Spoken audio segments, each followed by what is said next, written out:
12 ნოემბერს საქართველოს ძიუდოს ეროვნული ფედერაცია სარეიტინგო ტურნირებში საუკეთესო შედეგების მქონე 2009-2014 წლებში დაბადებულ სპორტსმენთათვის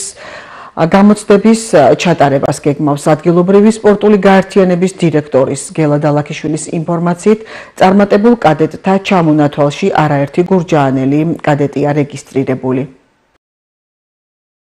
მოგეხსენებათ წელიწადი მთავრდება, უკვე მიიწურა ყველა კალენდარული სალიცენზიო და სარეიტინგო ტურნირები, მაგრამ არის პატარა სიახლეები, მოქმედ კადეტებს და ჭაბუკებს სარეიტინგო ქულები ვისაც აქვს, გამოცდებს ჩააბარებს ნოემბრის შუა რიცხვებში და შესაბამისად მათი მწვრთნელები დეკემბერში ჩააბარებენ გამოცდებს, როგორც ფორმატია ძიუდოს ფედერაციის და იმედია ბევრი გურჯაანელი მიიღებს შესაბამისი რეიტინგიდან გამომდინარე პრემიებს და რაც ძალიან გვახარებს.